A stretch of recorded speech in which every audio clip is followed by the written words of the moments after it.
Now, here in Spain, everything is flexible.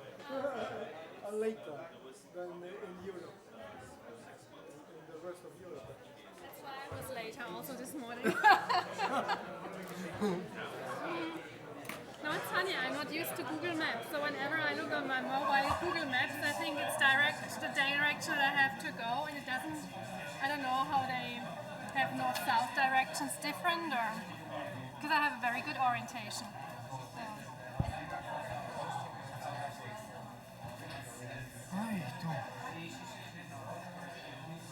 I have a mini speech.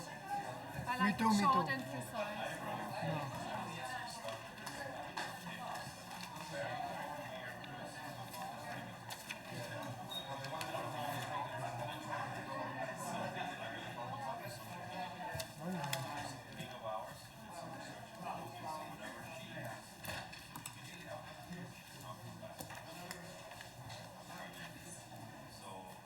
So is there some medium? Did you manage to get some? I think so. Really? Aquí, lunch event. It's great. Okay. Do you like it? I wonder how they connect, but everybody has such a particular view on things. It's so difficult to have the website for everybody's taste and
that's good.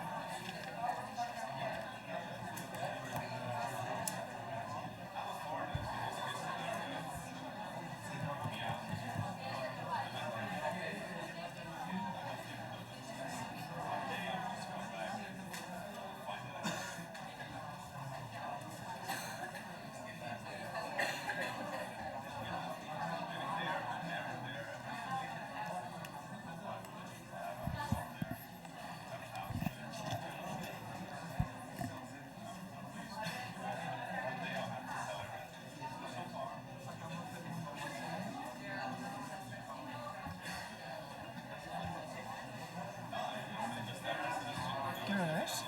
Les 12:02. Bueno, superbé. Més o menys.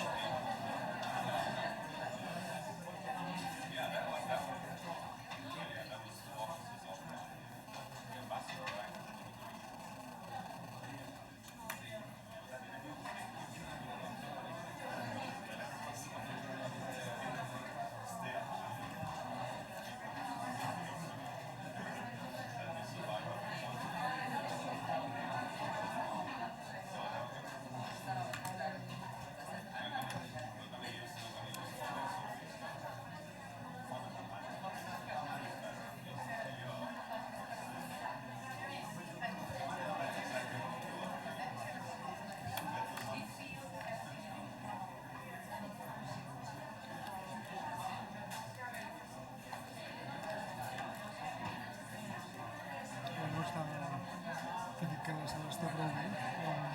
Sí, em sembla que han vingut dos grups de classe de no sé quin màster, un el que portava l'Uno i no sé l'altre quin és. Però bueno.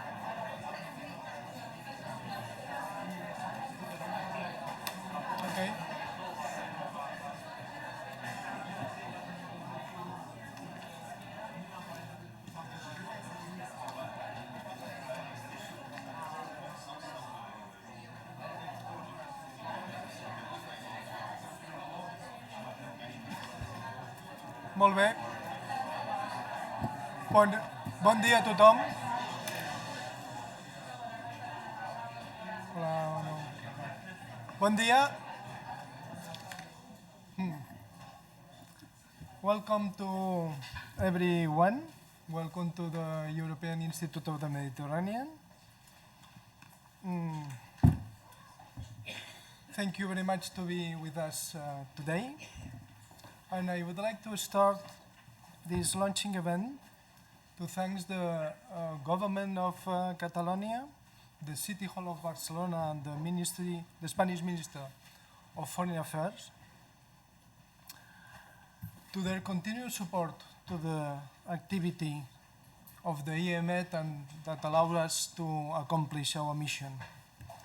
And our mission is to promote as much as possible the relation, the cooperation, the linkages between the two shores of the Mediterranean. Also, our mission is to attract attention, as much attention as we can, to the EU institutions, governments, subnational and local authorities, and civil society to the Mediterranean region, to the Mediterranean affairs. Over the last 30 years, the European Institute of the Mediterranean worked in the region, and the situation in the Mediterranean has changed over these 30 years a lot, is the less we can say. It has been a securitization of the Euromed relations.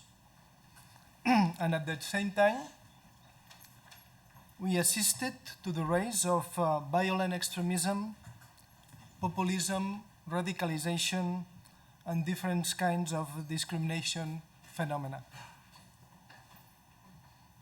The IEMed, the European Institute of the Mediterranean, has adapted to this new situation, and we conducted different research in this field. Surveys, Euromed surveys with a Euro-Mediterranean scope. We organized seminars. You had the opportunity to see some of our publications, some the articles that we have devoted to these different issues.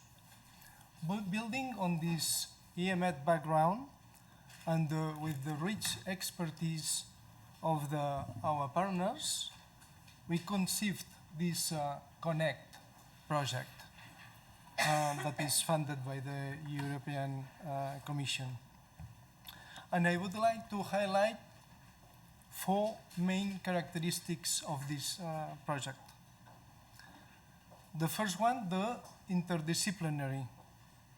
It's a very rich consortium. It's not only academic, we have universities, we have think tanks, civil society organizations, and also local authorities on board. Also, the multi-dimension.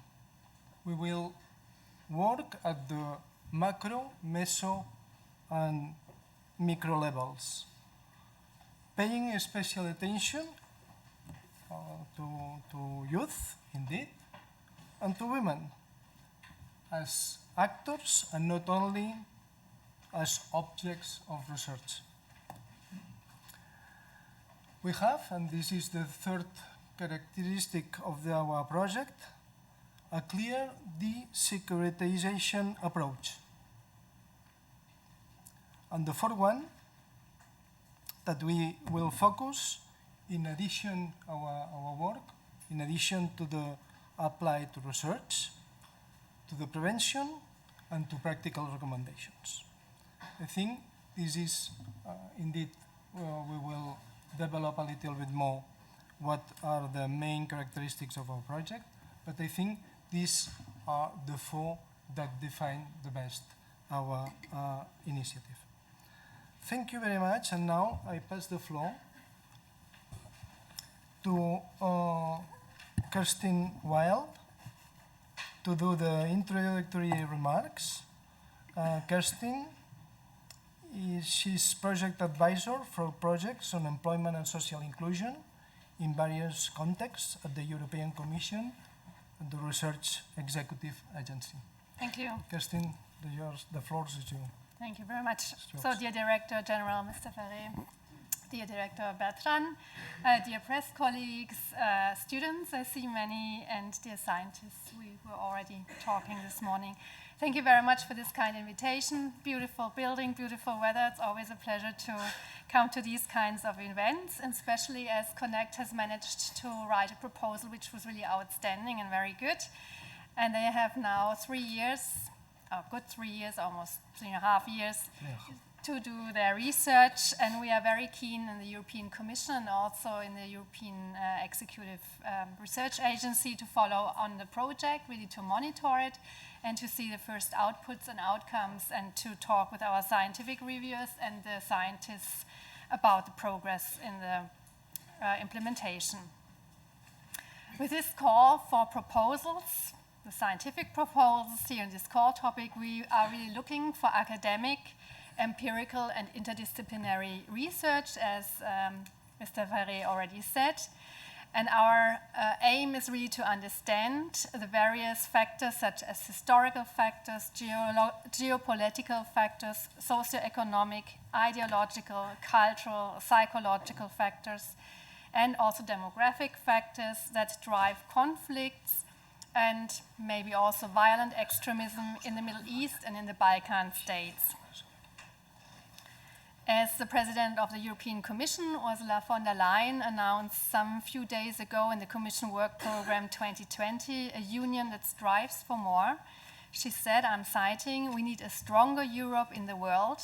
Europe needs to be more geopolitical, more united, and more effective in the way that it thinks and acts." And this links here with this project and the geographical focus. European diplomacy will continue to be essential. And with reference to the Western Balkans, closer to home, the EU is committed to deepening its partnership with the Western Balkans, a region with which it shares so much. Also, the Connekt project has taken a very important stance in focusing in its research on the young people in the Middle East and in the Balkan states. And it clearly puts a focus on our future generation, and it will certainly also be able to put research results into a life course perspective. And this means clearly indicating the outcomes to be expected if young people's social, economic, social and political situation is not changed. And Connekt emphasizes the role of young people in states and also in democracies and how they can participate or which leeways they search for participation.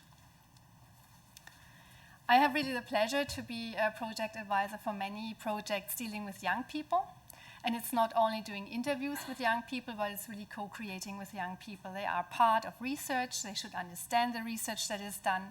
And in my experience, it is a very, very positive way of doing research. With young people, it's very enriching, it's vivid, it's thought-provoking, it's empowering, and it's a very lively co-creation process with the young people if you involve and engage with them.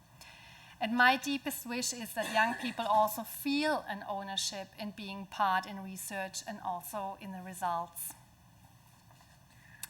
We in the European Commission are, and I guess we all should be in favor in a research for and with citizens, beyond the high-quality research that we expect to be implemented with EU funding.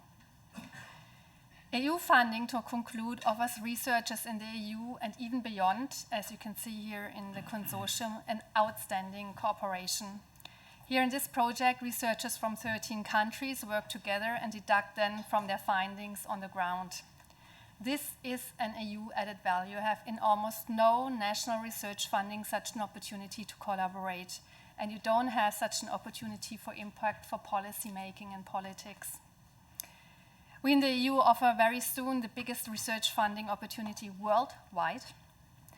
And I think the EU makes an impact in life, and we are looking forward to Connekt's research results. We are all citizens of the EU, and we all should build it together in a very constructive way. Thank you. Thank you very much, Kerstin. Now, Jordi Morenes has the floor to make a brief presentation of the project. Thank you, Josep. Bon dia, and thank you all for coming. It's a real pleasure to see many colleagues and friends who have been sharing in the past with Lourdes and me these problems, these questions about how analyzing and explaining the phenomenon of radicalism and violent extremism. The first thing I would like to explain is why I joined scientific coordination. Really, I cannot remember when exactly we started to work on this issue. Probably because all started in the very informal way, sharing ideas, criticism, and thoughts, approaches over how the phenomenon of radicalization was being constructed and addressed, not only in Spain, Catalonia, but in Europe in general. We found ourselves so many times on the same page concerning the approach to violent extremism that when the opportunity emerged, we thought that we should try to materialize our discussions and conversations in a research project. This is when we started to think and structure the idea, merging the work we had previously done in sometimes different geographies. Our complementarity in terms of knowledge and expertise and friendship is obviously enriching the project, and we share a very clear motto. We need to join forces and connect as much as possible. Otherwise, it will be impossible to face such a huge challenge ahead of us. What is the project? Connekt is a research and action project that will analyze 7 pre-identified drivers: economic deprivation, territorial inequalities, religion, transnational dynamics, digital consumerism, social political grievance, and educational, cultural, and leisure opportunities.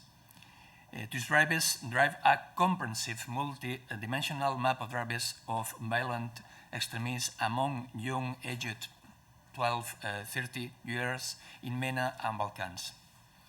The mapping of drivers will allow us to engage with prevention detached from security approaches from a local community and civil society-based perspective. Well, since picture is better than 1,000 words, I think we all were appreciated to see what the project is about in this video. I don't know if it is prepared. Yeah? Yes. Thank you. Yeah. Thank you very much, Jordi. And now we will watch a short video concerning the project.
with the roundtable discussion.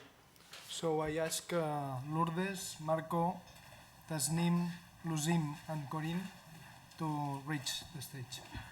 Thank you.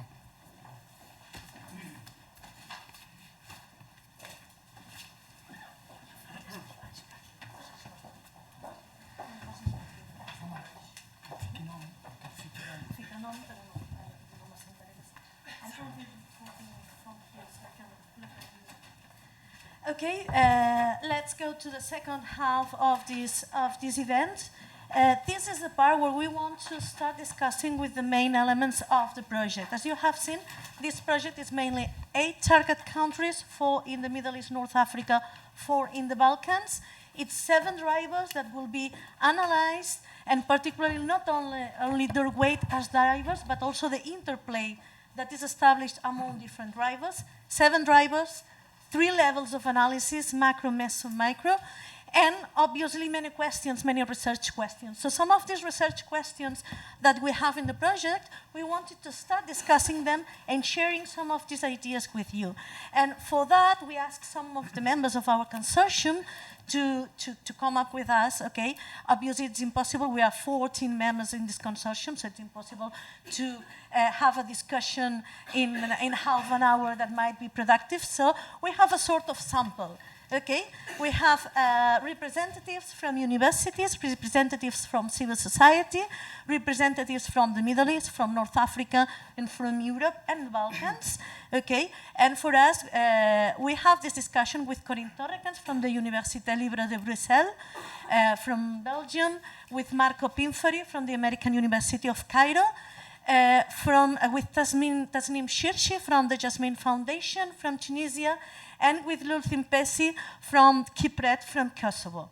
So the first thing I wanted to do, and I will just have, if you can put me the drivers, get out, we will have a look at the 7 drivers, and I would like to focus on one couple of questions. The first one would be, I mean, to what extent religion is the main driver? So to what extent have we overemphasized the role of religion as a driver, or is it really an important, undeniable driver that is more important than the rest of drivers?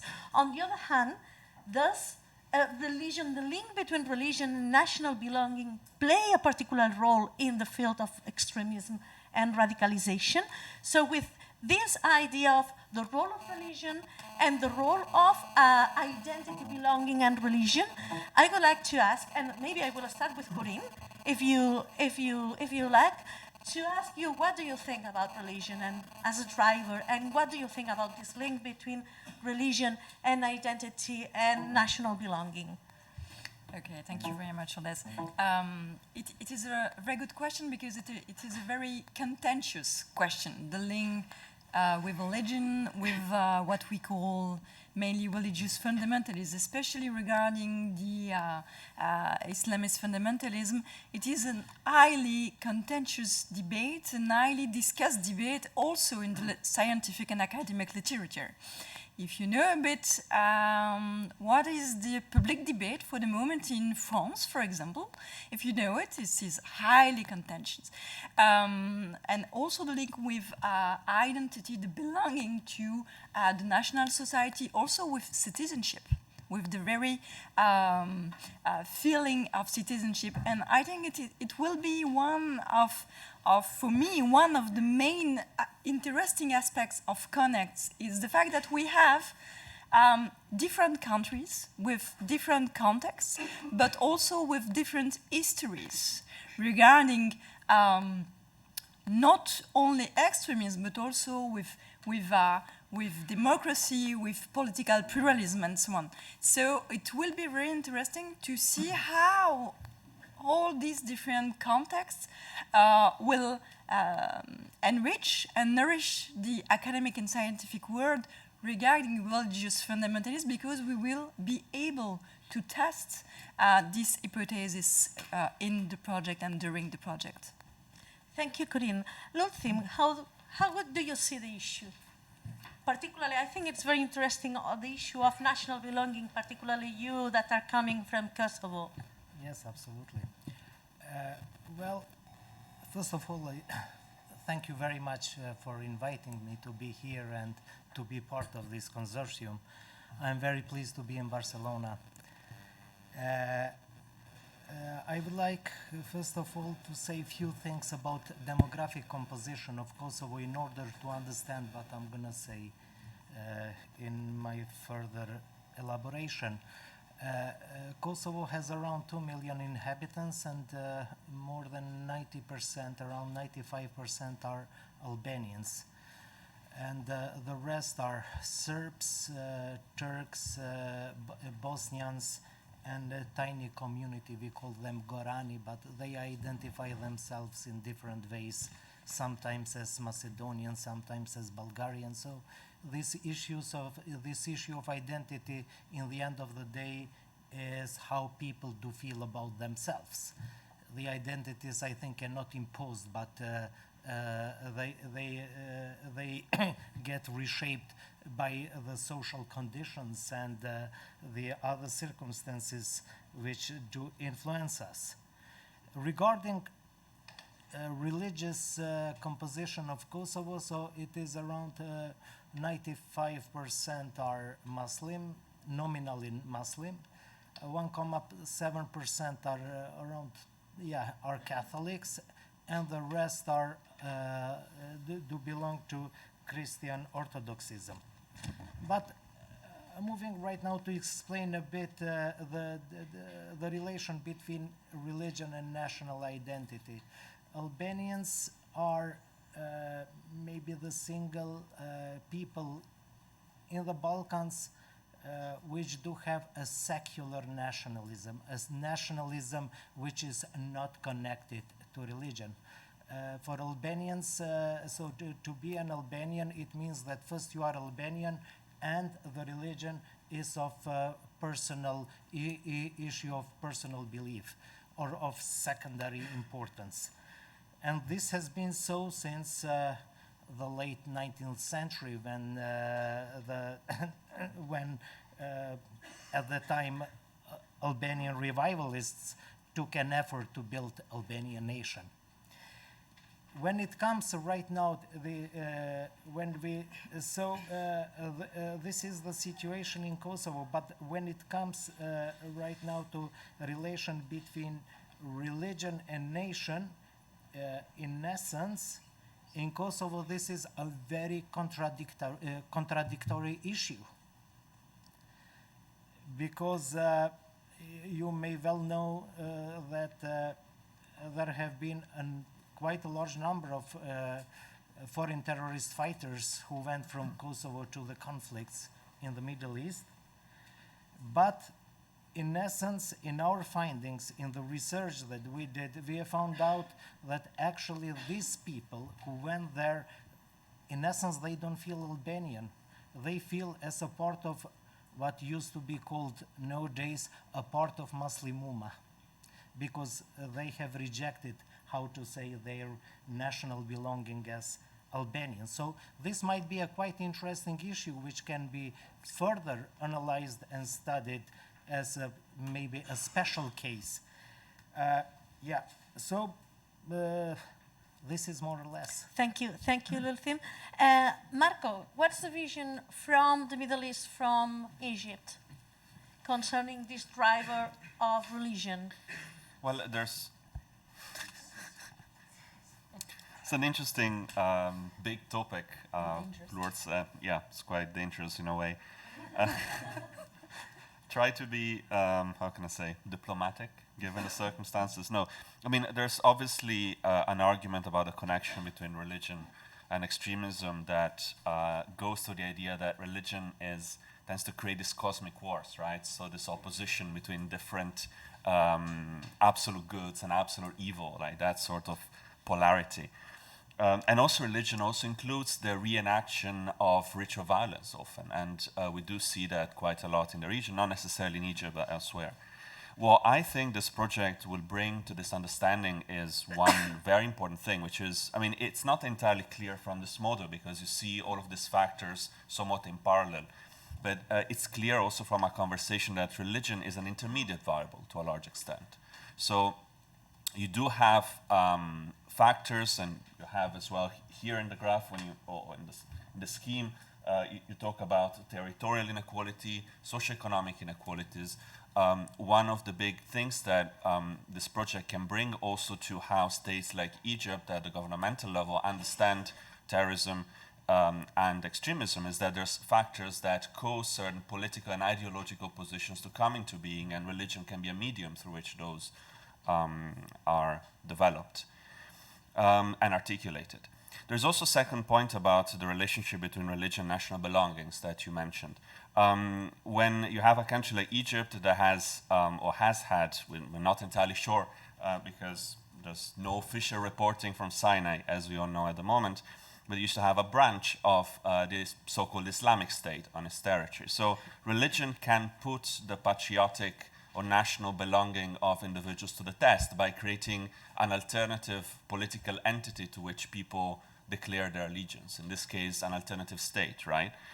But then, at the same time, the answer to that, and again, this is something that our project will focus on, is not just repression, because at the source of it, there is a problem about what it means to be Egyptian, what it means to be a member of the region. So there's a problem about the articulation of what nationalism means in a country like Egypt. So the solution to that a lot of individuals have found, not having political science language an option for voice, they went for exit. So they expressed it outside of the mainstream political process, because arguably there isn't any effective political process at the moment. So by articulating the sense of belonging, we also understand why you resort to certain ideologies in the end.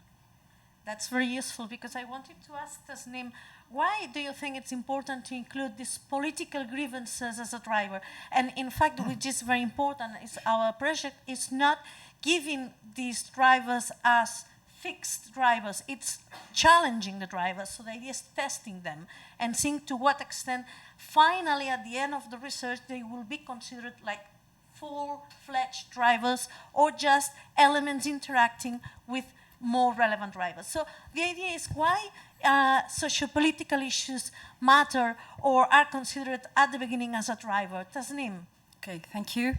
So my answer is that first, as you said, it's interesting from a research point of view to challenge the dominant explanations of radicalized behavior. So usually we describe it as motivated mainly by religion. And the problem is that when you examine the discourse of the radicalized, you discover that underlying that reference to religion, there are deeper, frustrations and a sense of unfairness and injustice about deeper grievances, economic, social, and political. So they range from unemployment to, perceived corruption, the corruption of the elite, to also failure of the existing models of development, to the failure of reform also. So it's very important here to, notice that empirical research does not support the idea that religion is the main motivator. It is part of the picture, but it's not the main motivator here, and it is important to analyze the relationship between these elements. Also, it is very important when we mention and focus on the importance of political, economic, and social grievances to understand that there's no direct link, actually, between, economic deprivation and political grievances with violence. The link is indirect, actually. Why? Because when you notice that in some environments, those who are radicalized are not necessarily all, economically deprived. And, most of them, like in Tunisia, 75% of them are youth, but also 65% of them are highly educated. So it's not about, the classical image that we have about, poverty linked to a low level of education. So this indirect link has to be, given emphasis through empirical research. This indirect link in our experience, I represent a civil society organization here, so it's important in the way we deal with young people, in the several interactions and focus groups with them, we noticed that the link is actually what explains radicalization and spurs radicalization is blocked participation. So it's the inexistence of spaces where these young people can express that frustration and where that frustration is channeled in a positive way.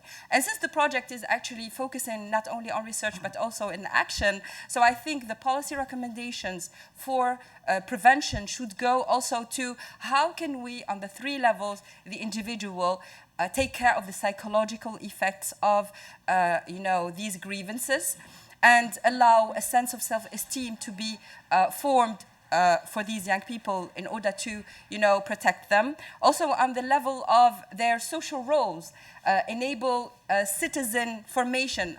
What is their roles as citizens? Because that is an important channel for positive participation, positive citizenship. And thirdly, on the level of the community, look at how can we strengthen resilience in the dynamics within the community. That's a very important thing, and that allows me to go to the second part, or the second axis of the research and the discussion, which is the dilemma between detection or identification and prevention. I mean, we have stressed a lot during the project this idea. In fact, we emphasize a lot in the research the work at the meso level, at the community level, and particularly on prevention. Marco, why is so important this meso level in the research? And also I ask him because he will be the one leading this level, this empirical research level. So why do you think when we have to stress in this level? Well, there's several reasons, obviously. For those of you who are from an academic background, you might also know that most of the research on terrorism has historically focused either on individual level drivers, so often like the psychology, social psychology element, sometimes, which we do find also in the literature and also in policy in Egypt and other countries, the assumption that individuals might be crazy, might be under drugs, and those arguments. And then you have the macro level determinants, which might be related to broad issues related to whatever, authoritarianism, colonial, post-colonial relationships, and the like. All of these are important, if you wish. The macro level might determine why terrorism happens or why certain types of violent expressions happen in the first place.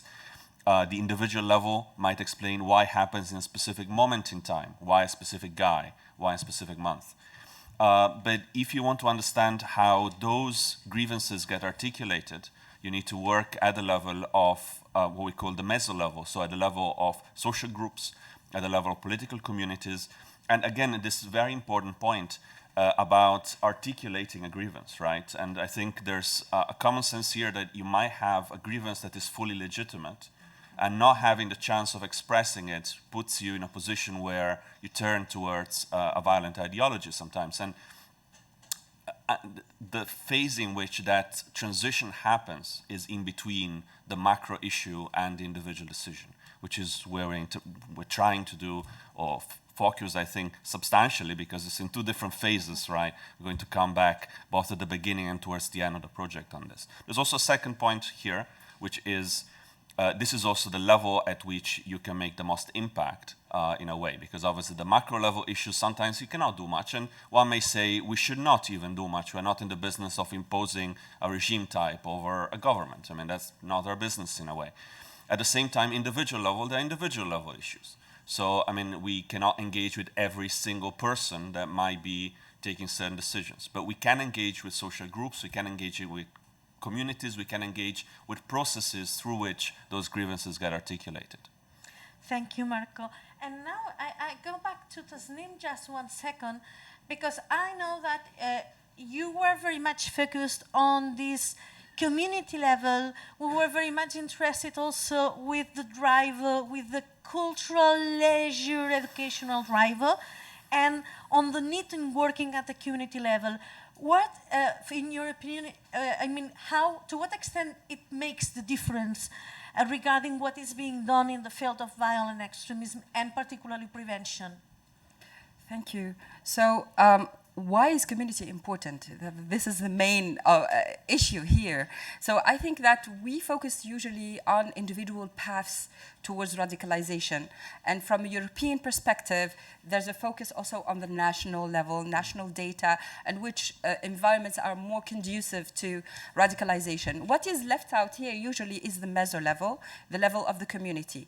And if you focus on, you examine the radicalization path, an important part of the radicalization is the isolation of the individual. It's cutting off the individual from the community ties, discrediting the religious authority, discrediting any moral authority that could be, holding the individual from engaging in, violent extremism.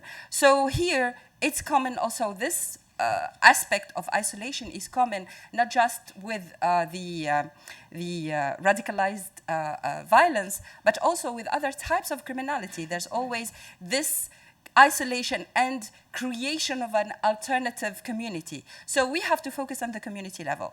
Also, it is, I think, for more efficient programming, PVE programming, we need to focus on the relationship between the individual and the community. Why?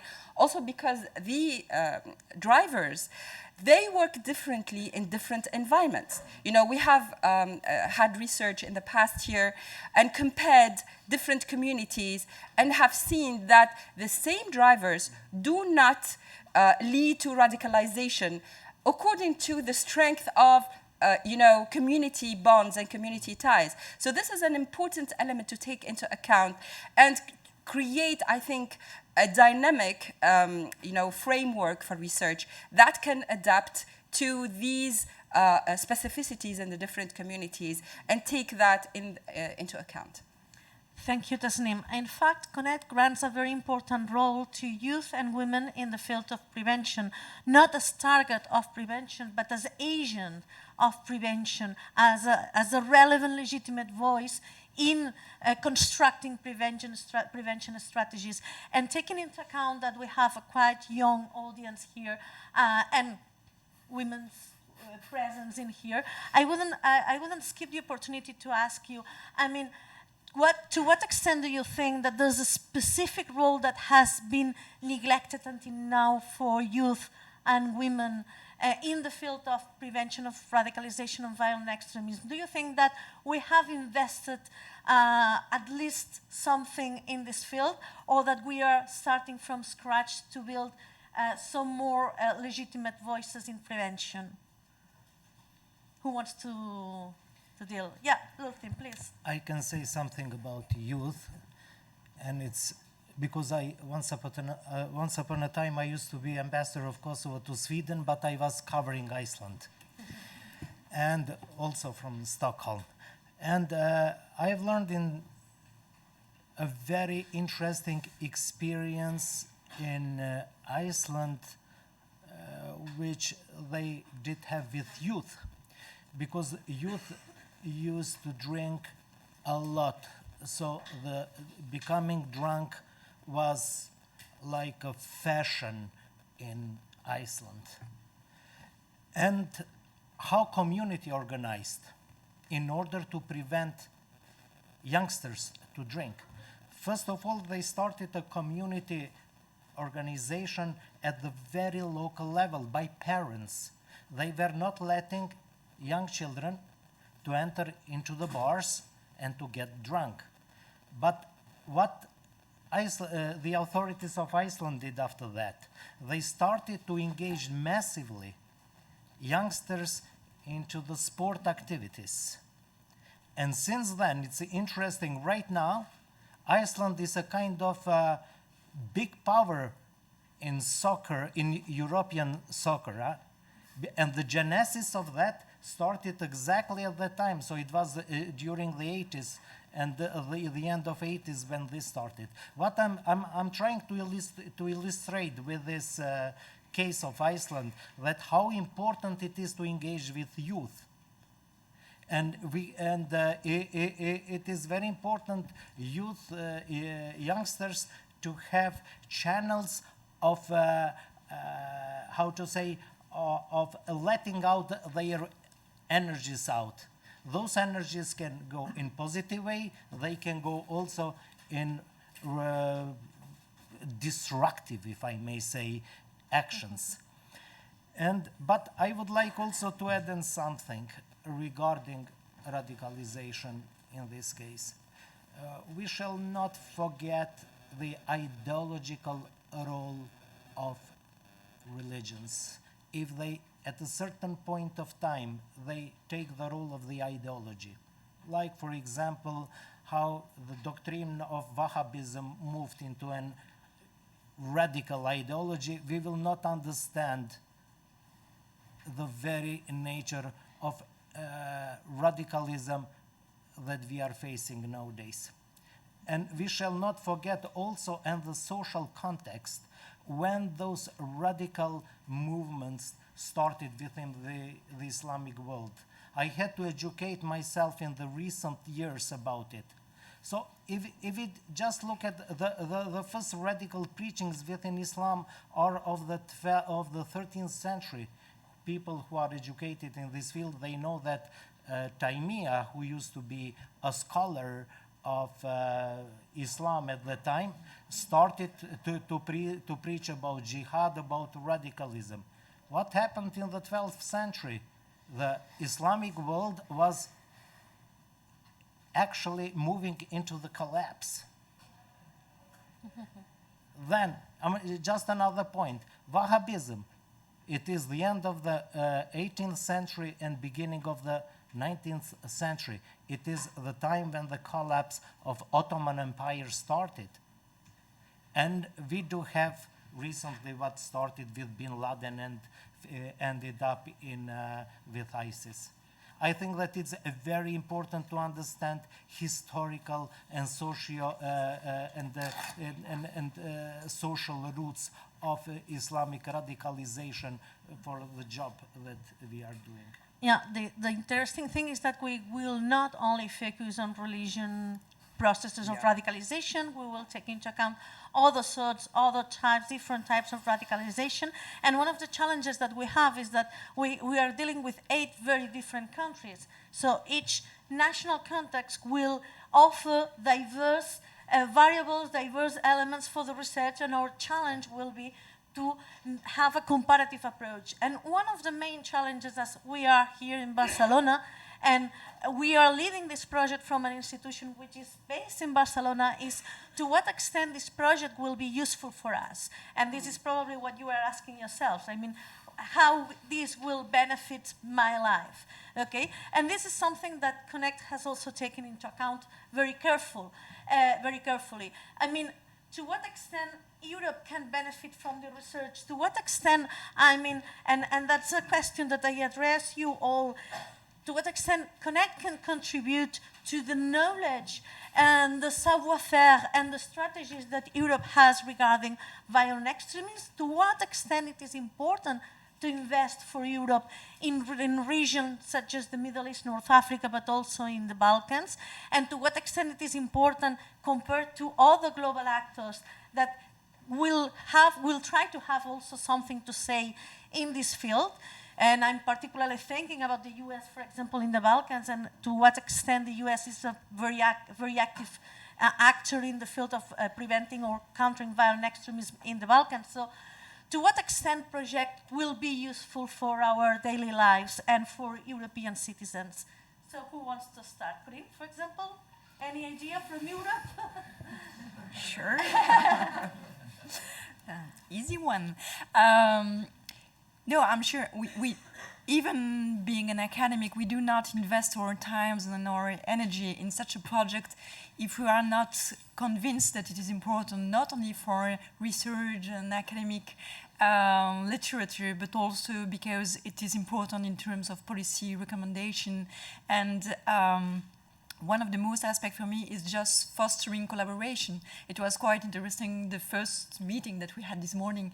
We don't know each other, but we are already learning to know what is the context, the precise context of each partner. So this is one dimension, and I would like to come back a few seconds on the role of women and youth. We are engaged in the Connekt project to involve them in the project. Then they are European citizens, and one goal, one objective of the project is to give them back a voice and a role regarding these, the issue of radicalization and of extremist violence, where sometimes women and youth are most often considered as victims.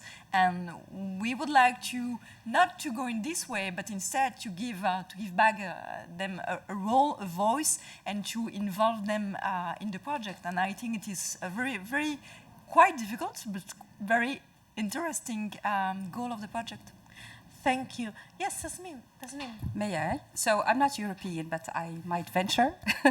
So I think one of the most important aspects of the project is that it links action and research. So ultimately, this is going to be very cost effective at all levels.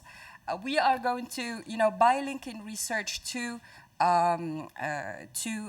action, we can have, policies that are more efficient.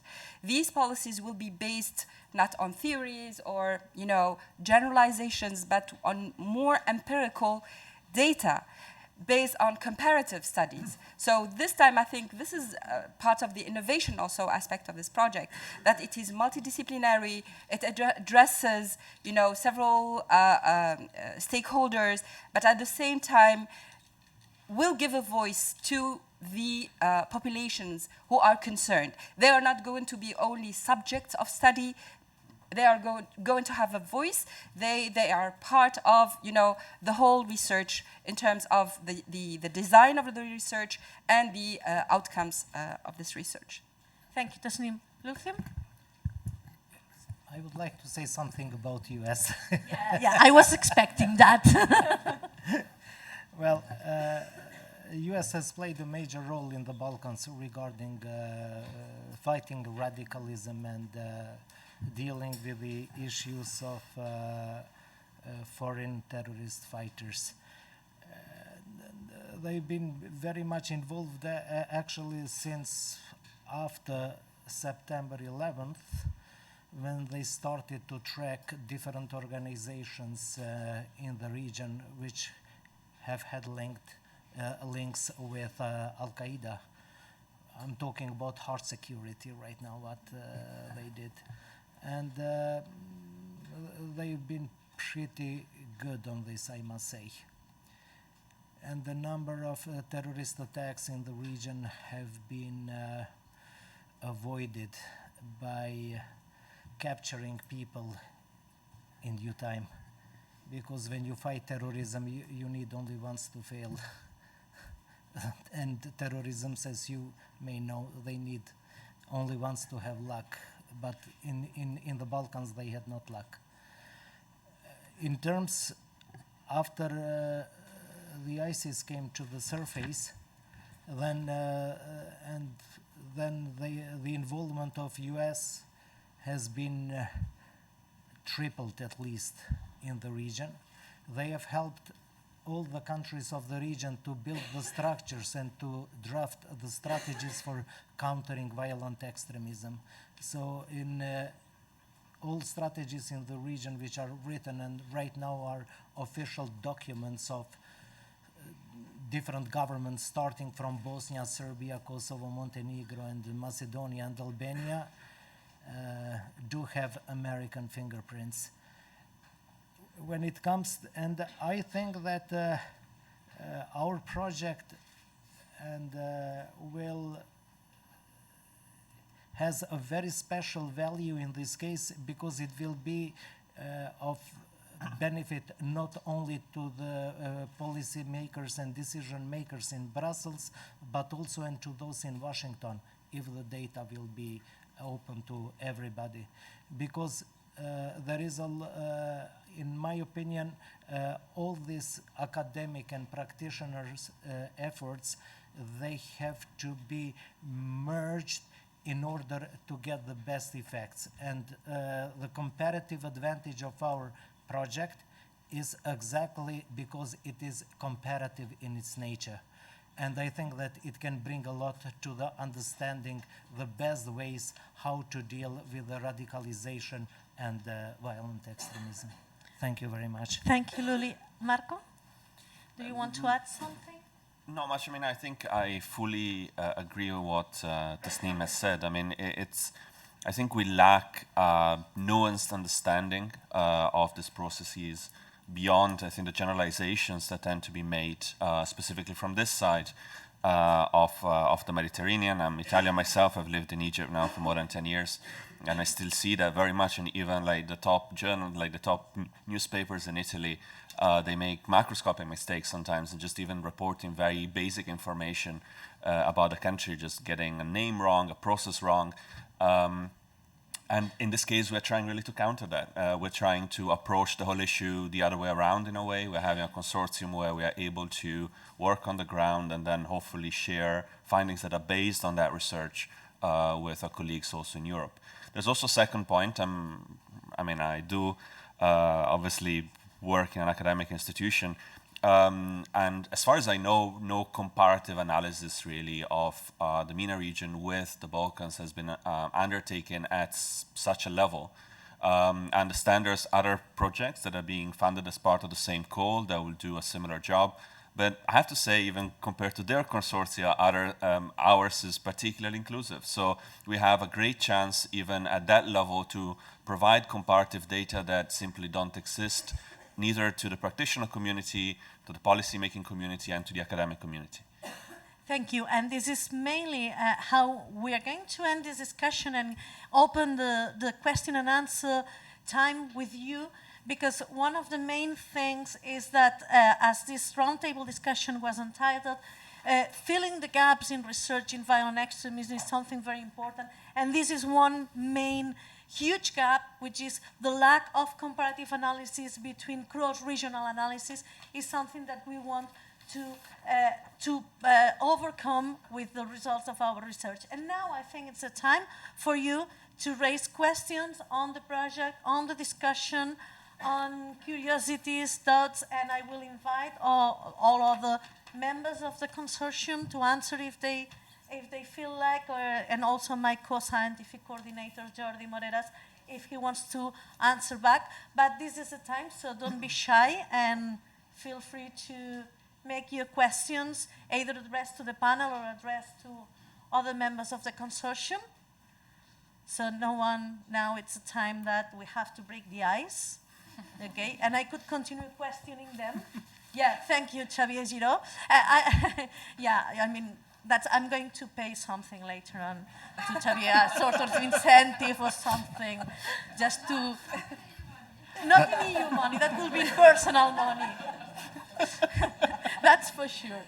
Thanks. Okay, thank you. If you want to introduce yourself, that would be great. Well, just, I'm teaching political journalism and a few more things around critical discourse analysis and conflict and media and all that.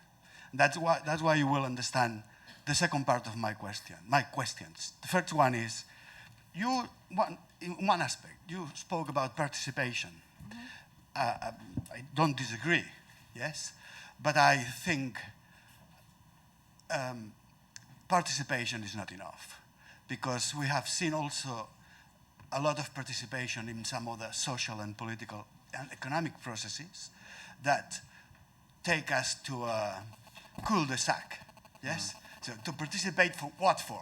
Nothing changed at the end. Then if nothing changes, situations are not solved properly. Therefore comes frustration. Put it at the level you like. That's one thing. The other thing, it's related to media. Where is the role of media in all this? One of the points is digitalization. I understand this is related to social networks and all that.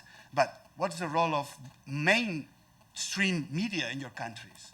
How much, for instance, youth, and not just youth, people don't feel reflected on those media? How media build or don't build a sense of community? We have sense of community not just at meso level, also an upper level. If you have the sense of community, you look for community solutions, which is at the other end of the extreme violent solutions. Well, that's it. Thank you. Thank you, Xavier. I don't know if there is any other question, or we start answering this one. Any reaction? Thank you, Tasnim. So thank you for your question. You were looking at me, so I gathered it's addressed to me. So for the first part of your question, you talked about participation. Well, I didn't want to go into details about why and how participation, blocked participation, leads to radicalization. Here, the issue is not about participation per se, but when the channels, the normal channels for expressing anger, the deep sense of unfairness and injustice is channeled into, positive, initiatives for change, expressing, discontent, expressing it in a healthy way in dialogue platforms, engaging with decision makers. That's the sort of participation I'm talking about. So in closed environments and contexts, the blocked participation and the impossibility of reform really leads to, it's an environment that is conducive to violence. So this is the sort of participation I'm talking about. I'm talking about the lack of participation and the absence of participation, what it gives. But also there's another side to participation, which is agency. So agency is very important because here in Europe, participation is quite available to everyone. We don't realize its importance. But in my country, for example, in Tunisia, in the past, Tunisia produced an important number of, fighters who went to, places, where there were violent extremism. Agency is actually the other side of the radicalized process. How?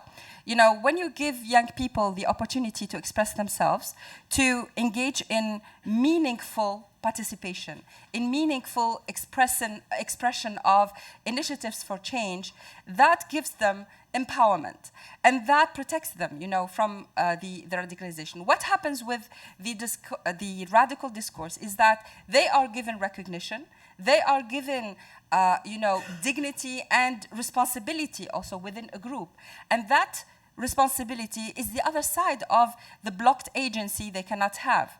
So this is why participation becomes very important in this context as a way of,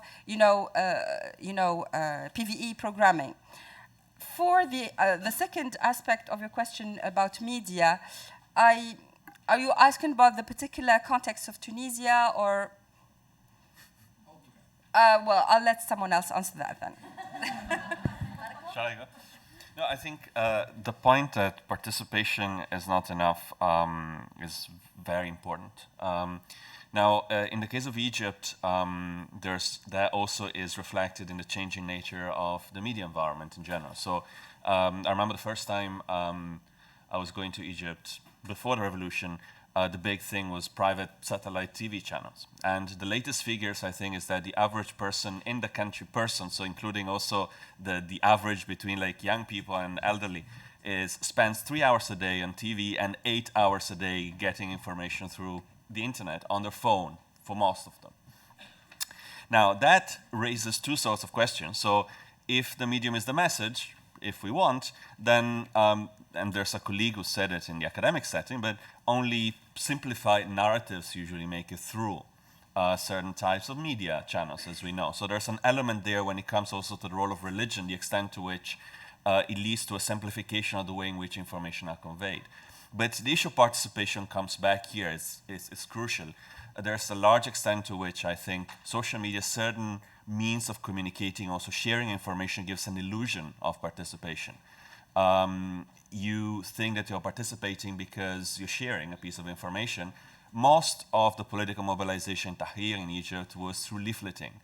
It was just made by hand. So the expression and the articulation of political grievances ended up being done in essentially the same way as was done in the 19th century. So again, you need both, but there's a sense to which the political element requires that step forward. And sometimes, yes, sometimes certain ways of conveying information can be an obstacle to effective political mobilization.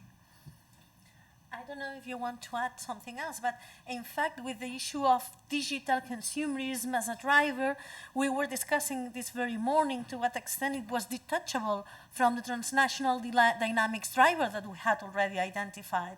Okay, but one thing which is clear is that social media and the role of social media in the field of violent extremism and radicalization has been one of the main focus of research these last years. And this is why it might also provide quite an interesting literature to the project. Then we will see, after the end of the research, if that driver stands out as a driver per se, or it stands out as a driver in combination with other elements, with other drivers. Okay? Concerning the role of media, I mean, media will be an additional actor in the field of stakeholders that have a say, particularly in the field of constructing narratives.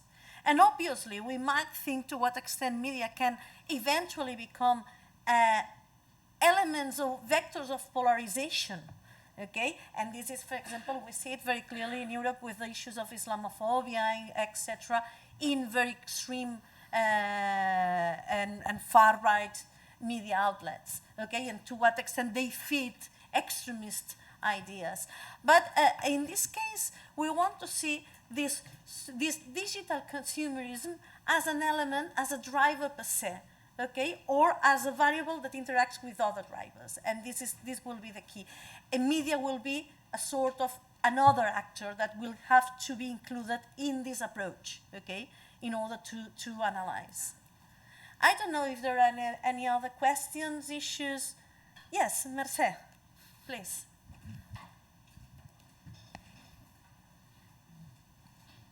Yeah, thank you. Thank you very much for this presentation and the opportunity to be here. What I would like to know is if you could expand a bit more maybe on the educational driver, because I don't see that you have touched on it very deeply, and I think that it's important to take into account the constraints that maybe some education policies can have in the development of this community, this sense of community, also on competence, not only in terms of knowledge, but in terms of competencies that are developed also at the class level when at young ages, and so that make these communities more empowered and individuals also more, developing their sense of belonging to a certain community. And also in relation with textbooks and references, gender references, historical references, etc. No? So just if you have a couple of ideas. Does anyone want to have some? Yes, Tasneem, please. Okay, we didn't specifically work on educational drivers, but there's an angle from which I can answer this question.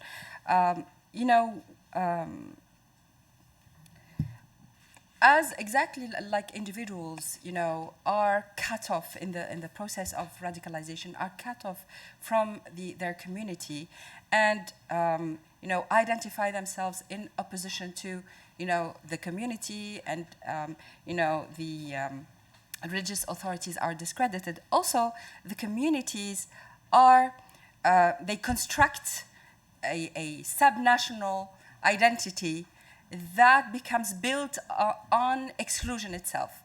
So what we noticed working in comparative, communities is that, in some regions the exclusion is so deep that when you ask them whether they belong to the country, the nation, belong to Tunisia, there's a very, very low level of belonging. One, and secondly, very low level of trust in everything that is national and official institutions. In opposition to this, the sense of belonging to the group, belonging to the neighborhood, everything that is very, very local, is very strong. So this is actually, how can we deal with this on the policy level?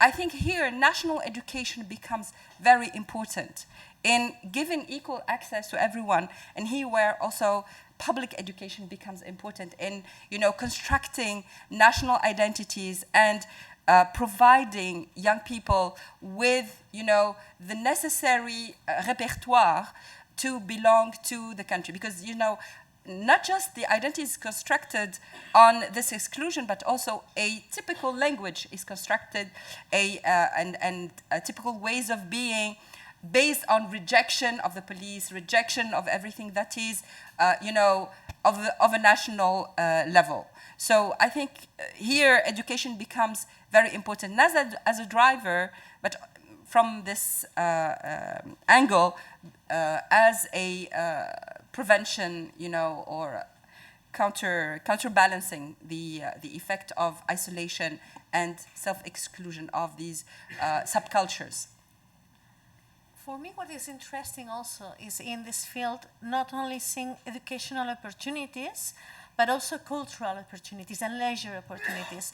I mean, we have invested, or we have repeated a lot, sometimes I might even guess somehow empty of research, how important a football trainer might be to avoid radicalization, etc. But we have researched very little on what is the needs for young people to occupy their time. But I will remember with me, my colleague, our partner from North Macedonia, one of our partners from North Macedonia, when we were traveling together in a project across the US, and we had a colleague from Belgium, from Vilvoorde, who explained how, they were a group of friends that were really bored and had no chances at all to occupy their time outside school or out and without work. So he told us, okay, all my colleagues left to Syria at one point. We were extremely bored and we had no chances to do that. The village next to us, the mayor saw that, established a youth center, and from the neighboring village, nobody left to Syria. And from my village, all my colleagues left.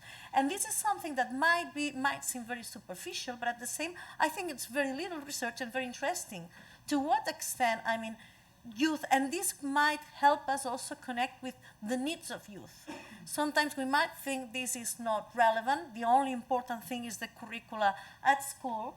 But there are other fields of life that are also important. And when school ends, there's a huge abysm there. And this is what we are going also to deal with. Yes? Good morning. Thank you very much. First, congratulations to all of you for setting up this project. It looks very exciting. So my question is more methodological.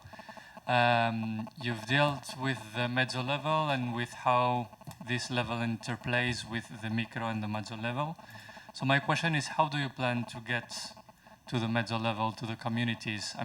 What will be the project's methodology? And I'm referring especially to empirical research.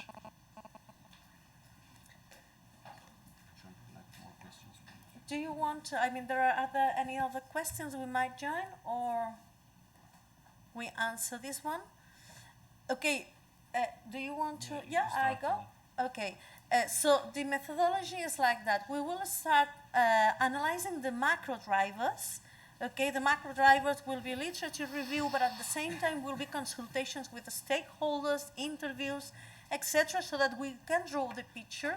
And once we have drawn the picture, through a process which is participatory, it does not only involve the people from the consortium, but also other relevant stakeholders and scholars, we will decide per country 3 case studies, which will allow us to lower down the research to be applied into 3 meso contexts, which will be these 3 case studies per country.